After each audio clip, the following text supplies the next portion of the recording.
Welcome to Blueprints for Liberty, Designing the Freedom Cities of Tomorrow.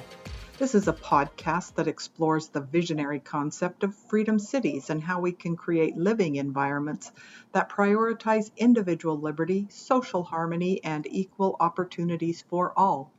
We look back through history to see how the past informs the future and how people can self-organize in their communities to support self-sufficiency.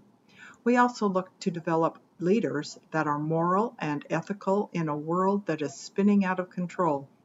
Tune in to be part of the conversation shaping the future of our communities.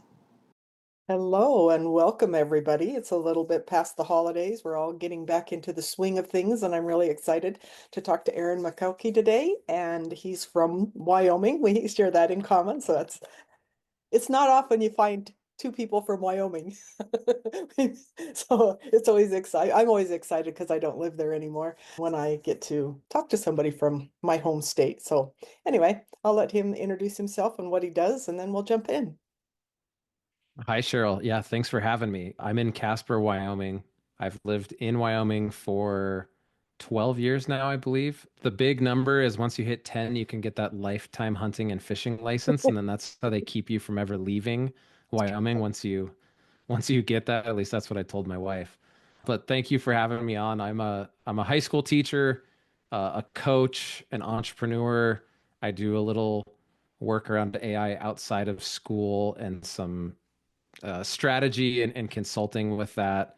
And I've connected with you the last 2 months now and your podcast and how you combine education, the Constitution, sort of a futuristic view of work and success and education, which I really love. And it's forced me to look at some things differently in my own classroom. Oh, well, that's, I guess, kind of good. Um, we'll start. I wrote a book. I've mentioned it on other previous podcasts. It's called The Ambition Quotient. And just a little history where the book came from was in about 2010. I was doing a lot of corporate training. So he comes from the, K through 12 side of thing, and I come from the corporate, which there is overlap, but there's also some distinct differences. I think my biggest takeaway is, he's training up the generations that I get to then in turn deal with when they come into the workspace. So, and I don't mean it in a bad way by any means, but I do know that our school systems, and to be fair, let me go back a little bit, and he can agree or disagree with me here, but when we first started our public school systems in the United States, one-room schools, you came during the winter, not the off season because you worked on the farm or whatever during the year. And so, it worked out kind of well. But then when we moved into the industrial age and we needed people to work more on the assembly line, that required a different type of education, and it also took people off the farm a little bit more and moved them into that space. So we have kids going to school still on this farm schedule, which I've never quite figured out why we haven't adjusted to that. But hey, if I were a teacher, I would want the summers off too. But I'm sure it's not all it's cracked up to be. But anyway, I think our schools did a really good job of preparing kids for that assembly line type work and to go into get a job, stay there your whole life, build up a retirement and, work your way up the ladder of success. And a lot of people did that. And I think there was a lot of value to that. I remember when my husband very first went to work at Micron. No, that was, I don't know, a long time ago, probably early 2000s. And he had that mindset. He was like, I'm going to go work for Micron. I'm going to retire from Micron. And he loved it because there was a lot he could learn, and they were constantly giving him all kinds of opportunities to take classes and learn.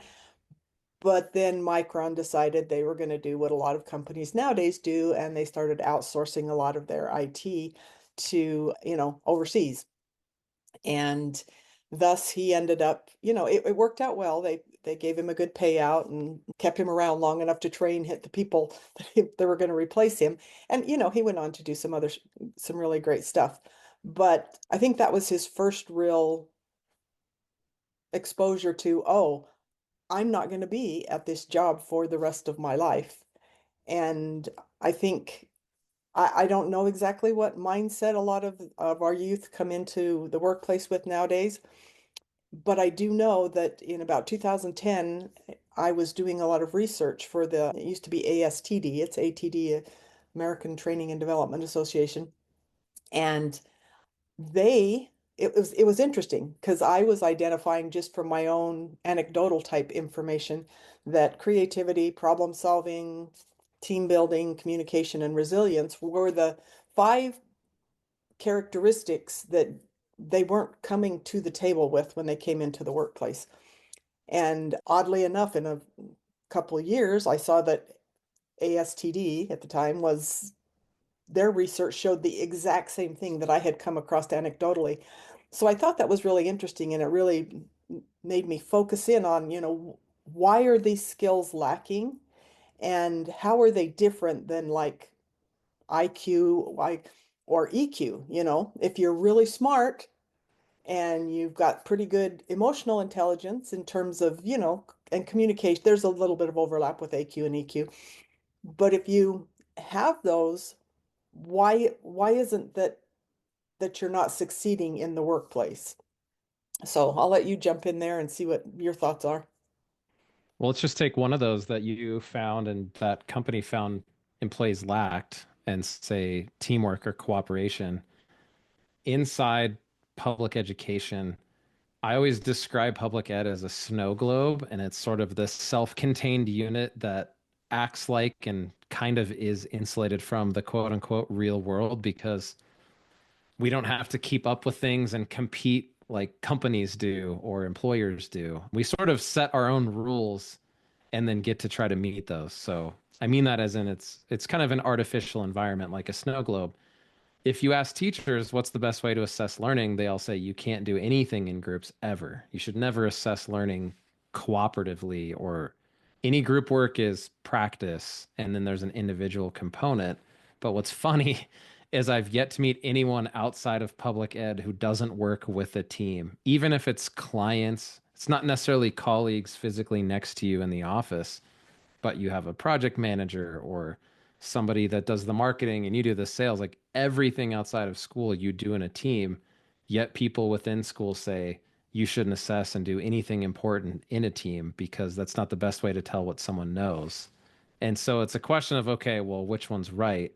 They're both right in that environment, but which one should adapt to fit the other? I think that's, which one's going to wag the tail, I guess would be the saying. And I kind of have feet in both worlds now and have gotten more of a taste outside of public ed. And I do think there has to be a way to teach teamwork, to teach resilience, to teach emotional intelligence. I mean, when does anyone learn that in K-12 public ed? I haven't seen it, and I've been in that system my whole life since I was 5 years old. Yeah, that's true. And it's interesting, just kind of another piece of anecdotal information that lends itself to this conversation. When I was doing a lot of this research of my own, I had kids in high school and a couple that were in college at the time. So I was like, I'll just go talk to all their friends. This is my informal way of doing research.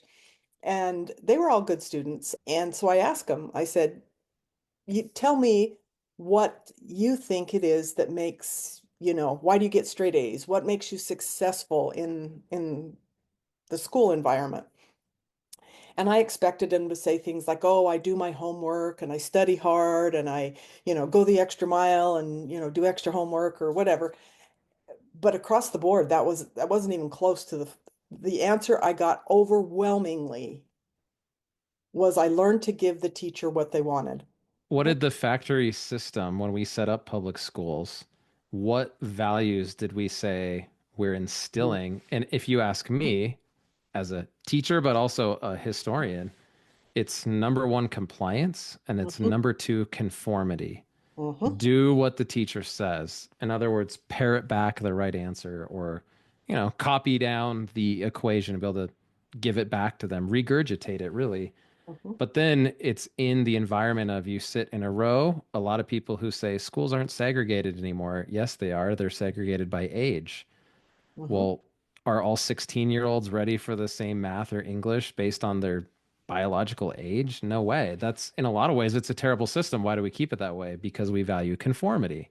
Yes. So I think it's conformity and compliance. That doesn't mean that's all you learn in school, but those are the hierarchy, top level values. I don't know what your perspective on public ed is from the outside, but that's mine from within it. Well, and it's interesting because I started, well, I've always been somewhat of a maverick. I started being an entrepreneur in the early 1990s, and then I went back to college, and very frustrating. It's very frustrating when you've got so much experience in the field you're going into that you could teach the classes that you're paying somebody to, and it's like that was my first like, okay, this something's got to change here, but I don't, say I have all the answers to know how to fix everything. But I also learned that conformity and compliance in the workplace were that was highly valued because I came to the workplace and I had all these in my idea. I was like, oh, I have all these wonderful ideas and I'm going to transform the world. And, I'm just like, oh, bright-eyed and bushy-tailed, and I'm ready to go. And I get there and they're like, no, no, no. That we've tried that. That doesn't work, and even if they hadn't tried it, we can't take any risks and all of this kind of thing. And so I felt like all those years that I put in corporate America, I was getting beat down and discouraged. They didn't want my creativity. They didn't want me to, come up with all these wonderful ideas to solve problems that, they didn't even see were happening sometimes. And so I kind of sat back and I thought, okay, well, the school doesn't necessarily promote creativity because they want you just to, regurgitate back these answers. You get into the workplace and they don't really want it. But we are on the precipice, and I know because you're in AI and I'm in AI, and I've seen this shift since about probably 2016, 2017. But since ChatGPT came out, it's kind of like, okay, it's real now. We can't just talk about this stuff anymore. This is real. And when people come into the workforce, they come in with a certain skill set, and if they're not prepared to adapt and learn and grow and use this ambition quotient that I've talked about a little bit, they're just not going to make it because companies aren't going to survive if they themselves don't adapt and have people that are creative. But they also have to have a way of communicating their creative ideas. And I will admit, especially early on, I didn't always communicate my ideas in the most effective way. And so, you know, I think schools need to learn how to teach the kids to be creative and to be able to adapt, but they also need to teach them how to communicate their ideas in a way that people want to listen to them, I guess. And what's the default format that schools do that, at least at the higher end, middle school on up through college? It's writing papers. And I Mm. had this conversation with a student recently, and they asked me, they said, how hard would you try on a web page or a blog post or a LinkedIn article if you knew you were only going to have one person look at it? And I thought for a second, and I was like, well, not very hard because it wouldn't matter. And he said, yeah, that's us with every essay. You're the one viewer. And I thought that was a great insight from the student. And that doesn't mean writing doesn't matter anymore. However, writing for an audience of one that is your history or your English professor or teacher is a very outdated model. One, because, well, what do I know that lots of other people don't? And two, when are you ever going to write something for one person? That just engenders the idea of tell the teacher what he or she wants to hear, get the grade, move on with life, go down the conveyor belt. The the trouble with that is one, so how do you teach creativity? Like I hear this all the time. Well, we're evaluated based on the standardized test that the state makes us take, or shout out to Wyoming. We're smart in that we don't make up our own test. Our high school students take the ACT and we use that for accountability that, the government wants and some of those reports are based on, but then it also is a national test that helps our students. It's the only test they take in high school that actually helps themselves. that doesn't measure emotional IQ or resilience or teamwork or creativity. So, do we need a different way to measure intelligence and evaluate schools? Should we get rid of those tests? Should we adapt them? I mean, that's the big question because I think we all know the industrialized factory model from the 1880s has barely changed. I mean, we still have bells telling us when to move to the next place on the conveyor belt, right? That's Mhm. history class to math class, just like a factory has the bell or the whistle. So, how do we change the system to create space for that or change what we assess and teach to include things like creativity? Well, I it's tricky, and I will admit, I did a long-term sub job when I was, going through college, and a woman went out on maternity leave, so I was pretty much the teacher for the whole year. And I did let kids work in teams, and I did let kids work in that environment. And a lot of that, I will admit, was because I was out in a trailer that wasn't in the building and I didn't attend all the teacher meetings. I kind of got to do what I wanted to do, you know? So it was like, okay. But I found that the challenges that I was facing in the classroom were the same challenges that I was seeing in the workplace. And so seeing how they were addressed in the workplace when it comes to working in teams, there's no doubt, being an instructional designer that I am, there is a very creative side of things. We have systems that we follow, but we also have aspects of, that require a lot of creativity. So whenever we sit down and we're going to build a curriculum, and we all sit down and we brainstorm and we come up with all these ideas, and then there's one person who's responsible for kind of taking notes and then transcribing those notes, and then there's other people. It goes through different team members for feedback and ideas and things like that.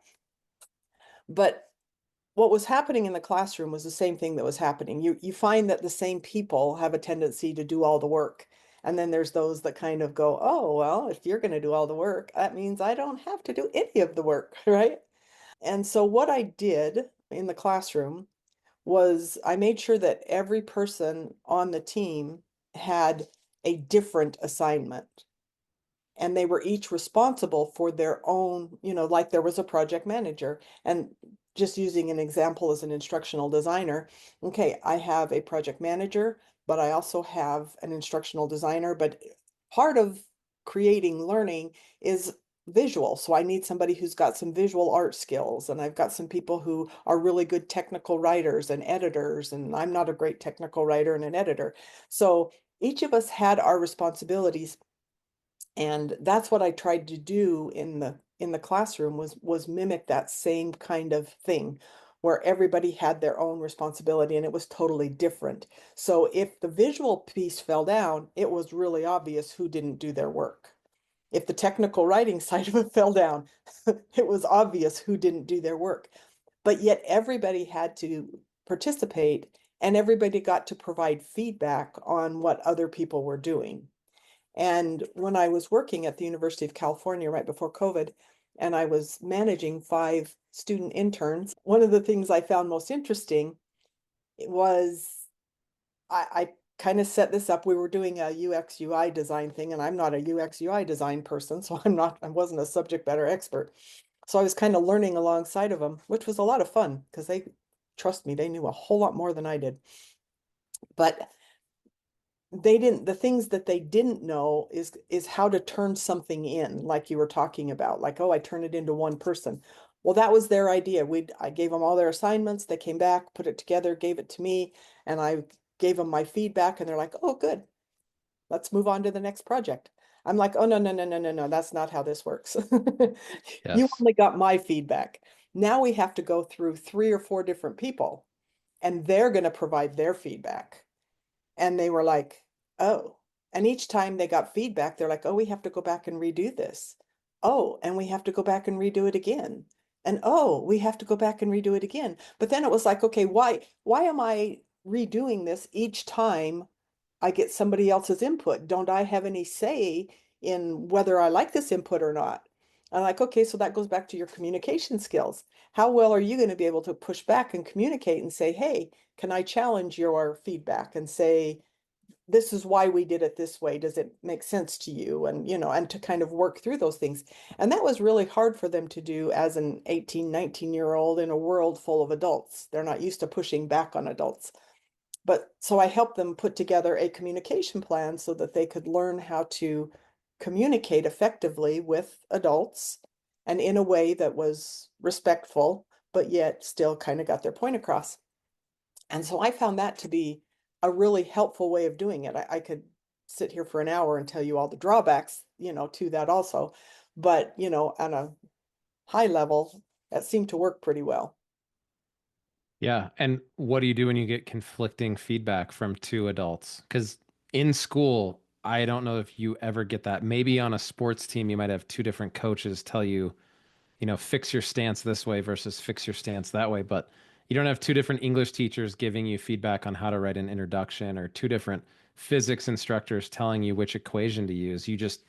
That person knows I do it their way. And if I don't, they tell me why I'm wrong and I fix it. If you even turn in a second draft, which you usually don't. Yeah. And to your question on the teamwork, here's a question for you that connects that idea to some of the AI stuff that you and I love to think about and, not prediction's the wrong word, but just kind of ideate about. One of the things that I've done this semester as an experiment is nothing is a solo assignment or project anymore. Even if you're the only human student doing it, you have AI tools, sometimes one that I build for you, sometimes just learning how to prompt a generic one and use that for feedback and ideas and brainstorming. And one of the things that I've seen is that I don't think students really do solo assignments anymore unless you go paper, pencil, and turn off the Wi-Fi.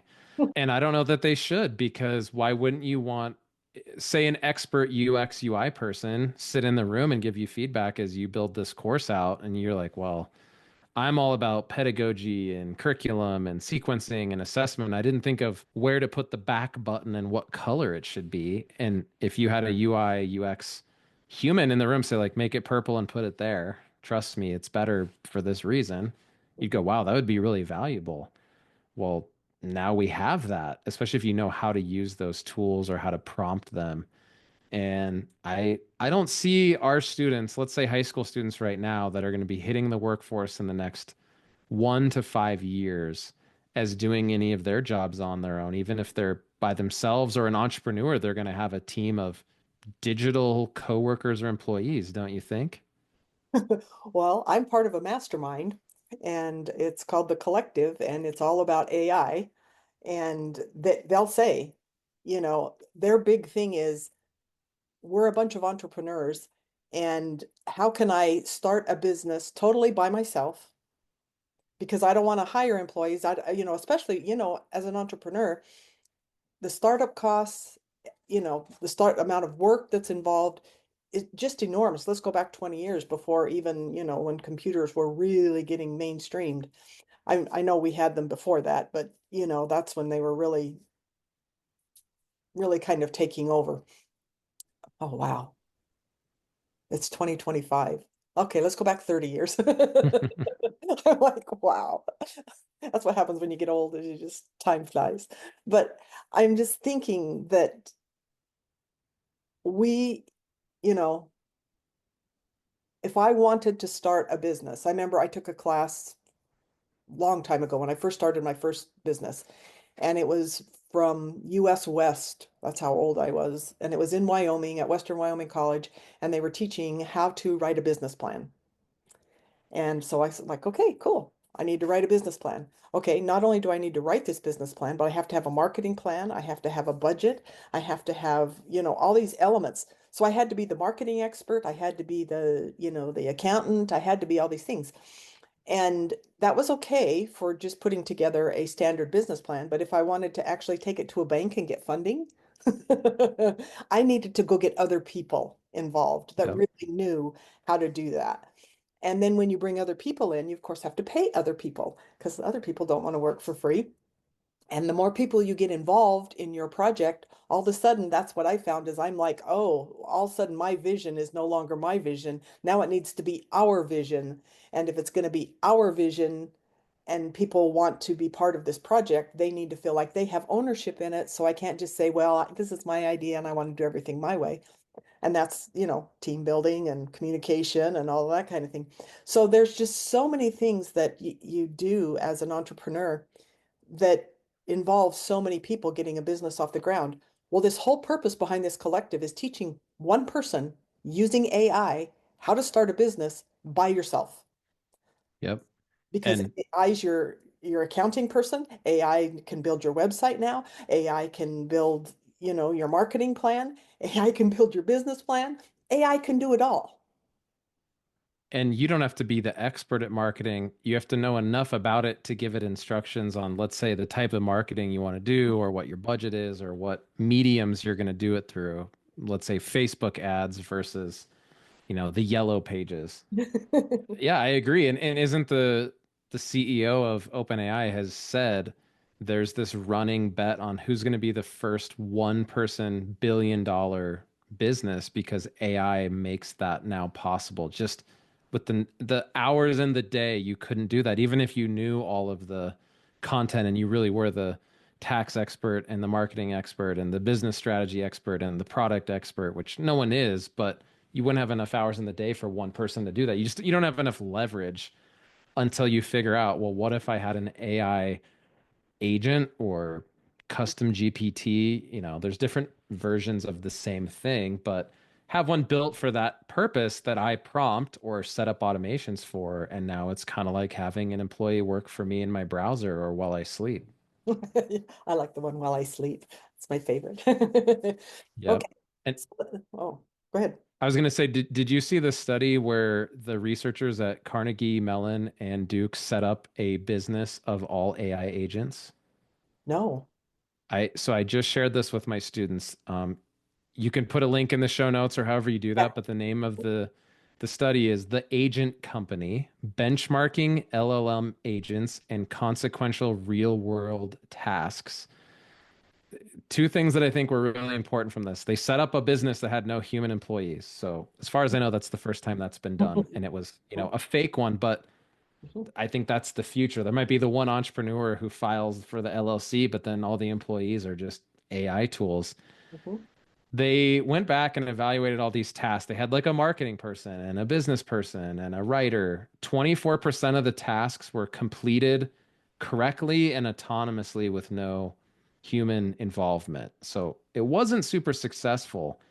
But what I thought was the really interesting part, and I shared this with my students in class today, they found four key areas that the AI agents lacked. And I want to know your experience with the corporate people and the college students, if there's any overlap with human areas of weakness. They said the AI agents, one, lacked common sense. Two, this is funny because all the other employees were AI, but they lacked social skills. Mhm. Three, they lacked the ability to browse the internet. So they didn't know how to do basic browsing tasks. And then the last one, self-deceptive. And their example, people go, how can an AI be self-deceptive? One of the AI agents was supposed to have a conversation in a chat room with the other AI agent, and it couldn't find it. So instead, it renamed a different agent, the one it was supposed to talk to, and then had a conversation with the renamed one and said, look, I talked to that person. Pretty And cool. yeah, so I'll tell you what I think and what my students say, but is there any overlap between common sense, social skills, basic internet browsing, and self-deception in the human workforce or college interns that you've seen? Oh, definitely. I mean, they're across the board, I would say that that's pretty accurate. The only thing that I would say is, browsing the internet. And this is interesting. And I remember also trying to teach students how to browse the internet because they know how to go do a Google search, which we don't do anymore. We do Chat GPT searches. So, hey, and I like Perplexity. That's my favorite browsing tool. But Same. yeah, so even though I would say they're very good at internet browsing, they're very good at the basics. And the reason I also say this is because I'm not really good at it, but the reason I can say this with a little authority is because my husband is incredibly good at it. And he knows all of those the syntax to use to get the right types of results. Like I'll go do a Google search and for something and I'll come back with these results and he's like, in 30 seconds or less, he's got far more accurate results and the types of things. My daughter's really good at it. A lot of times if I can't find something, I'm like, oh, just go to my daughter. She'll look it up and she'll find, and she does, and she finds all these things that I was looking for, but I couldn't find because I didn't understand the syntax. So this is definitely AI definitely has the same problem, but and this is giving AI more human qualities than I think it currently has. Okay. But to me, in my experience, especially being part of this collective, is the best advice I ever got for using an AI tool was treat it like a human.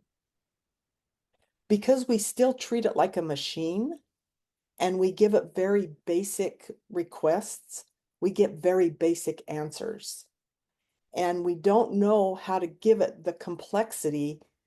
And I've gotten much better at giving it, more complexity. Like, oh, I do a lot of writing with it, which is the standard easiest thing you could possibly do with AI, and especially large language models, because that's definitely what they're kind of really good at. But instead of just saying, I'll just say, rewrite this for me or rewrite it for clarity and grammar. Well, I end up having to do it 3, 4, 5 times because yeah, I want clarity. Yeah, I want grammar. Then I want it to be more concise. Then I want it in an 8th grade language, or a 5th grade and then I want you to be a little more creative over here. I want you to add a little bit of pizzazz over here, kind of things and build out this idea a little bit more. So that's what large language models are. They're only as good as the training you give them. And if we don't teach AI to have more common sense, but we do it by teaching it just like we would teach a person to do it. When we talk to AI like we talk to a person or we give it tasks, if I want my 5-year-old to have more common sense, what kind of tasks am I going to give them? Like simple example. I bought, in all my brilliance, I have grandkids. I bought a ceramic tea set for them to have tea parties. I don't have any carpet in my house, hardly at all. Everything is either hardwood floors or tile, ceramic tile. So can you imagine how many times that tea set has been broken? Yeah. Exactly. So I ask my grandkids, they're 5, 6, 7, right in that range, what kind of things can we do to make sure that, every time you drop something, it doesn't break because they're going to drop it. That's just, and so they come up with ideas and solutions and, okay, well, let's go get, that rug that's over by the front door that's kind of soft. We'll put that underneath us when we have a tea party, you know, and getting them to think through things like that. Okay, well, you can, believe it or not, you can do that with AI.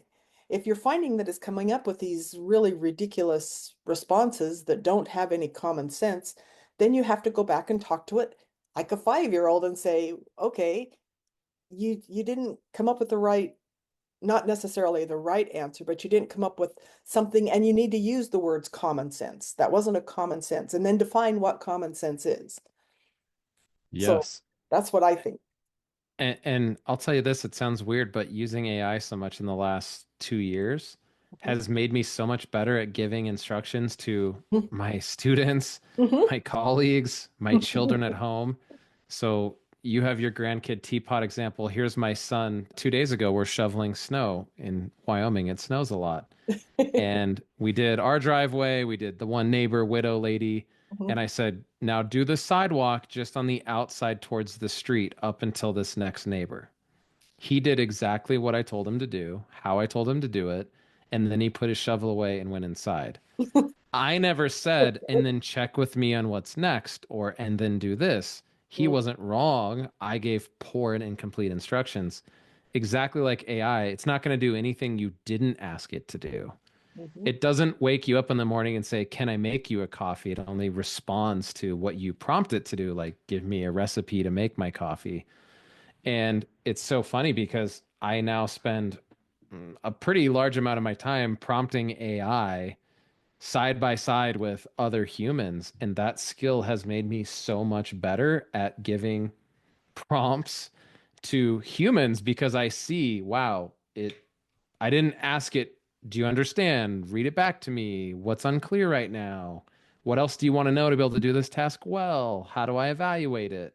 And the framework that I teach my students and clients and businesses that I work with is very similar to what you talked about. Talk to it like a human. I use talk to it like an overly eager intern that doesn't sleep and read every textbook on every subject ever published and every blog. But like an intern, they never want to tell you you're wrong. They Mhm. never want to act like, oh, I don't actually know how to do that. They'll just make it up or make it sound convoluted enough that you think it's right. And they never do anything extra. Like the intern doesn't come in and sweep the floor unless you put it on his list of duties. So you have to treat the AI tool like that overly eager intern, or in the teacher world, it's the overly eager student teacher. They work for free, they never sleep. One of the unique advantages to using AI for tasks is it doesn't get offended when you give it critical feedback. Yes. Students or coworkers or even bosses can get defensive and their ego gets in the way or they have an emotional response. I've never had an AI say, "You hurt my feelings. I won't do that for you anymore," or "I quit because you were too hard on me when you gave me feedback." This is so true. And there's two things here. So let's circle back to what we talked about at the beginning. And everybody thinks, I remember when the internet first came out, oh, it's going to replace, when computers came out, it's going to replace all these people, and people aren't going to have jobs anymore. Oh, when the internet came out, it's going to replace everybody. We're not going to have jobs anymore. And now AI, oh, we're not going to have jobs. Okay, everything we've just talked about, if you're going to use AI effectively, you need to be creative. You can make it a team member, but you still need to learn to work how to work as a team, even with AI, and you need to communicate effectively, and you have to be resilient, and you have to teach it how to problem solve. It doesn't naturally know how to problem solve. You need to teach it how to problem solve. And you do that by just simply giving it, now, if you go onto Khan Academy and things like that, a lot of your, academic AIs have a lot of that built in already. So when you're choosing to use that type of model in your own work that you're doing, just mimic what you see Khan Academy or some of these other AIs do. Because, if you're not a problem solving expert and you don't know how to walk somebody through like the T set, how do I problem solve this? T set breaks every time. What kind of things do you need to think about to make this happen? And so do I think AI is going to replace everybody? Yeah, it's going to replace people. There's no doubt. Just like computers replace people, just like the internet replaced people to some degree. But the people who learn to use it effectively are going to stay employed, and they're going to stay employed for a lot longer. And coming back to what you said at the very end, what was it? Because my mind is, In terms of oh, not yeah, getting yeah, the feedback. feedback, they don't get Yes. emotional or quit or Yes. Perfect example. I've I'm working with the speakers lab to learn, how to be a better speaker and that kind of thing, right? And so I'm putting together an abstract, and it's a marketing tool to help me get, more gigs in terms of speaking. Well, I'm not a marketing expert. Not only am I not a marketing expert, I don't care how hard I communicate with AI. AI can't even make me a marketing expert. So I'm a hopeless cause. But, you know, once again, and that's what he's here for. He's my coach, right? He's supposed to be helping me. So I give him my abstract. He gives me feedback, and he tells me, go use Chat GPT. Like, okay, I know how to I am using Chat GPT. I'm obviously not using it right because I'm not getting, what he wants. And I get feedback and I kind of get my feelings hurt. And I'm like, "Ugh, I don't want to do this anymore." you know, and that's that resilience part of things where I think we need to do we do need to teach kids how to be resilient because AI isn't going to, be like a typical person when they get negative feedback. It is going to be very accommodating of you, but that's not the real world. And just like I am using AI to turn in this abstract and to work with my coach to get to the end result, I'm still not giving him what he's looking for. And so I still need to learn to be resilient and take feedback and incorporate it and not get my feelings hurt and realize that really he's only there to help me, accomplish my own goals here.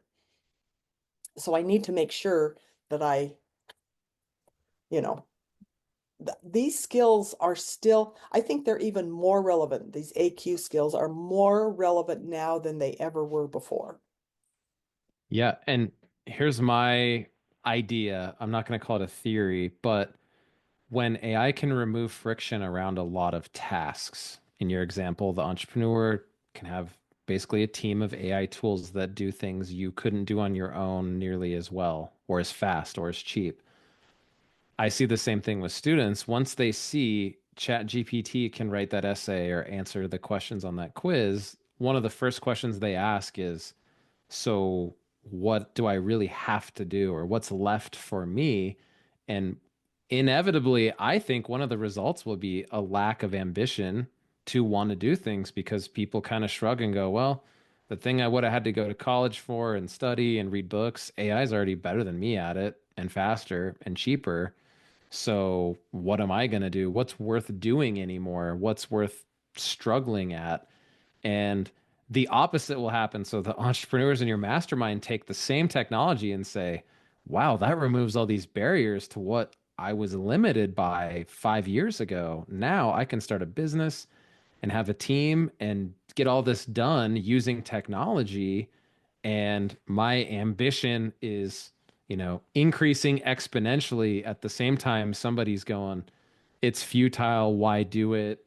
The AI is just going to automate me out of the job, or my degree is now worthless. So I'm curious to see how that plays out, and what your thoughts are on the correlation between AI tools being available and the ambition quotient. Well, I think you hit the nail on the head without even recognizing it, is if all you're going to do is take AI and use it for standard things that everybody uses it for, and just like me, when I first got it, it's like, oh, great. Now I don't, because I write a lot. I have tons of writing that I have to do.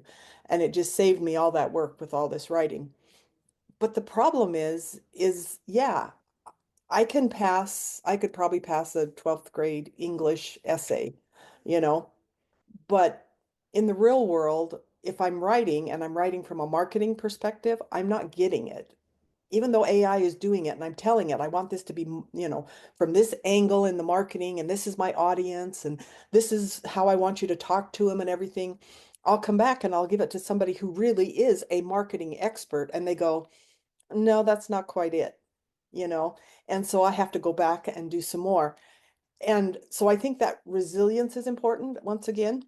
But I also think that what you said is important in that instead of looking at what AI can do out of the box for you, all of a sudden you've got all these students, and I'm not even sure how you do this because you have to kind of do it from the time they're younger, I think, because our brains aren't quite as malleable, even when they graduate from high school, is teach kids to all of a sudden dream again.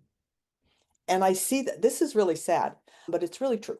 My 4-year-old granddaughter came out to visit me this summer, and she was just all over the place, into everything, just having a blast. We live on 8 acres.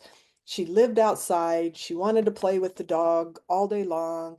She had this, we have a little bird bath, and she sat there for almost 2 hours playing in this bird bath, making lunch. Yeah. And, she had all these leaves and all these berries, and she's very artistic. Her mother's incredibly artistic, very talented. And she would make us these plates of food and, things, and plate it just perfectly. And it looked really nice. And I was like, wow, you're really creative. This is like, ah. And then a week or two later, or prior to that, I should say, my 7-year-old grandson came out. and he's in first grade. And he used to be that way. And all of a sudden he's like surly and, I don't want to do anything. And no, I don't want to go outside. And he used to love to go outside and watch the stars with grandpa and, go on nature hikes and pick up rocks and all those things.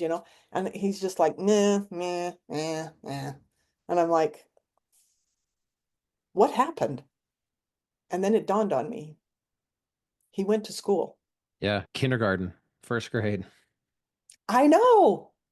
So we need to bring that ambition comes from dreaming. It comes from like, wow, instead of saying, oh, look what AI can, does, what can it do? What possibility?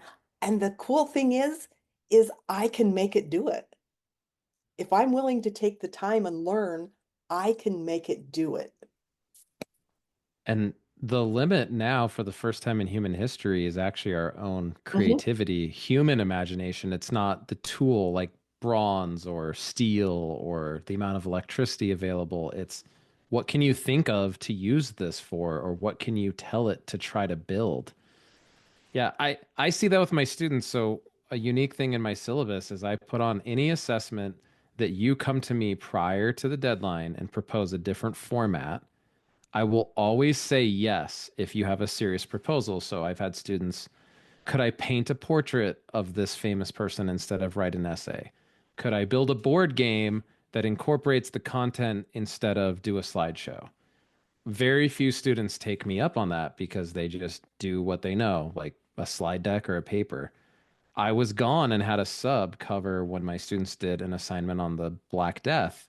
And a girl, I was so proud of her. She goes, well, I didn't ask you because you were gone, but I made a fortune teller where you fold the thing and pick a number and then put all the cures and preventions for the 14th century science of the Black Plague inside. And so she built this elaborate thing that had all the good content that you needed that would be on a slide deck or in a paper, but she did it in that format. And I was like, yes, that's exactly the kind of thing we should do. I don't know how much she used AI, but that's just the mindset that I think young people need to have is there's always a different, maybe better, maybe not, but a different way that I could do this. And your imagination is the governor now more than the tools are. Yeah, and it's interesting. And this was probably 10 years ago. Um, I put together a training for Alcoa. And this is before AI. So I think not everything has to be, directly related to AI. But what they did was they were finding that their employees had a lot of really good ideas. And so they put up a suggestion box. People throw the box, something in the suggestion box. Managers come look at it. Good idea. Good idea. Not a good idea. And then all these good ideas just sat there. And so what this training that I built was designed to do was to teach these people, employees who had good ideas, don't just come to us with a good idea. Put together a complete proposal. Go do your research. Go talk to people. Find out, all the elements. Put together a little mini project. I mean, and it doesn't have to be some grand project plan, but, a very basic budget, a very basic project plan, very basic, who are the players that are involved in this, and and then talk to people. Have they done it before? Have we tried this before? What did you learn from that, kind of thing? And I was just like, wow, I think this is great. I think all companies should, instead of having a suggestion box, because they learn so much in that process, and it empowers people. It gives them, hey, I'm tired of working on Alcoa, believe me, had a lot of assembly line work. I'm tired of working on this assembly line. I want to do something more. I want to make it more efficient. There's a better way of doing things. And that goes back to all that creativity and problem solving and all those kind of things. We just need to give students the opportunity to do that. And you're not going to get a standardized test score for this. You just can't give standardized test scores, but you're going to get kids that are excited about learning. Yes, because one of my favorite questions for my students is, what did you learn today that you couldn't look up on YouTube or get from ChatGPT?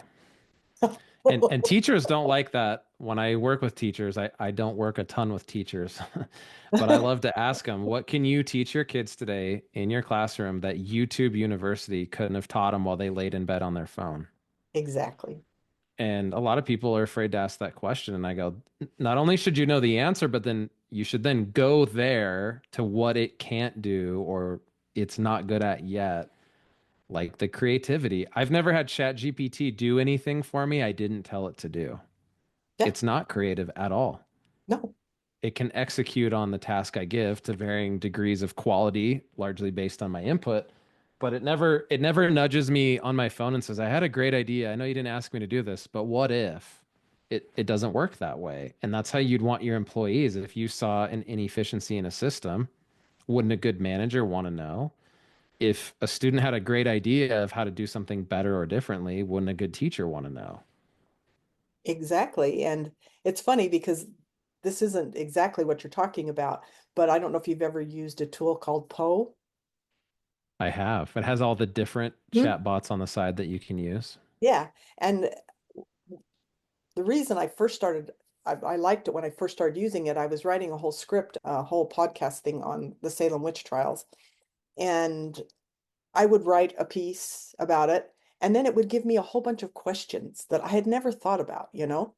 And I was like, oh, I wouldn't have thought about that. So I'll ask this question, and then I'll ask this question. So it not only gives you, because there are, I think Claude, when it comes to writing, is way better than ChatGPT. So a lot of times I'll use Claude or I'll have it give me a different, version than ChatGPT will give me or whatever. But basically, when you learn to start building, and I don't think Poe is an agent, it's not an agent, it's not an AI agent, but it kind of, to me, that starts my creative juices thinking in a direction that I wouldn't have thought had I not have used that tool. If I would have just given Chat GPT here, write this for me, make it sound scary, bring out this aspect and this aspect, it's going to do exactly what I told it to. Where Poe is going to go, okay, now I gave you that, here's some other things to think about. Yeah. And one of my favorite prompting strategies that I teach my students is ask it, what else do you need to know before you go do this thing? Mhm. I just did that yesterday with this long detailed prompt. And I thought, look at me. I gave it such a detailed prompt. And I thought, well, I call it what else? So what else the prompt? And I said, and what else would you need to know to do this well? And it asked me three questions that I saw. And I go, wow, those are really important things that I did not address Mhm. that before I get this sloppy output, I would want to put in and say, and this too. Now go do it. And again, it also makes me think, how often do I do that with my students? How often do I do that with my kids where I think I'm giving them really clear instructions, but I don't ask, what else do you need to know to do this well? Yeah. And then they tell you, and you go, I can't believe I left that out. Yeah. So I think, in summary, I'm very hopeful for the future, even with AI, but I don't know if or how or when the school system is going to adapt. I love it when I talk to teachers like you who are like all in on this and just, it's like, hey, I want to prepare my kids for the future. And I want them to be creative. I want them to, to dream big. I think when we first talked, I mentioned this, but I'm not sure. When my kids were young, very young, before they started school, all my friends were sending their kids to preschool and oh, we got to pick the best preschool so that they who teaches the best ABCs and one, two, threes and all these things before they even go to school. And I'm like, isn't that why we're sending them to school? Why are and I chose a different route. I said, if I can teach my kids to love learning, they'll do fine in school. And they did. My older three, my younger son had some learning disabilities, and we had to get really creative sometimes at how we approached learning with him. But even to this day, and it's taken a long time because learning was a really hard thing for him. But he's finally getting it, and he's wanting to learn, and he's, learning to enjoy the process of learning. And I think that if we can just somehow instill in kids a love of learning, that they'll figure all the rest of this out. Absolutely. Because all the content is going to change anyways. If Mhm. you're if you have a crew of fifth graders and you're teaching them, let's say, history or science, by the time they get out and go to college or their first job, we're going to know different and better ways. And there'll be new tools that weren't even around. There'll be jobs that your fifth grade student is going to have that didn't exist when they were in fifth grade. Mhm. So maybe learning to love the process and be resilient and work together in teams throughout it is one of the things that definitely will carry over no matter what they do and no matter what new thing comes out. Yep, I don't think learning will ever become outdated. And it's only becoming more and more important. Who hasn't had to change because of AI? I haven't met anyone who says my field is completely unaffected. I didn't have to update my skills or learn anything new. I do it the same as I ever did. I haven't met anyone. Yeah, well, my son's an electrician, and you'd think, okay, in the vocational realm, they don't use AI, but they do. Yeah. I have a friend who just built an AI voice agent workflow for an electrician so Hmm. that when people cold call, he doesn't have to be, up on a ladder and then answer his phone and listen to their call. He has an AI agent that takes down their info, gets, their issue, and then puts it on a spreadsheet for him to call back. Hmm. And I know like inventory, I'm sure a lot of electricians that have a warehouse use some kind of inventory management software that has AI built in. It can tell you what you need to order or even automate that before you realize you're running out of a part. Yep, and it's even getting to where it can, use schematics and, design. I don't know enough about electricity, but, put together all those diagrams that show you how to wire things. So it's an exciting and time, and I think if we embrace it instead of, shying away from it, I think, and teaching kids to be excited about using it and being excited about creating their own vision for using it is Yes. important. And my sales pitch to my students, I had this discussion today. If you don't learn how to use it and make it work for you, someone else will use it on you and you'll work for them or be controlled by it. That's my biggest motivation. You'll either produce something with it or you'll be a slave to consuming from it. And I know which side of that coin I'd rather be on and what I hope my students choose as well. Yeah, for sure. Well, thank you for your time today. Yes, thank you for having me on, Cheryl. Like all of our conversations, I've enjoyed it and see even more correlation to what both of us do every time we talk. I know. Well, thank you so much.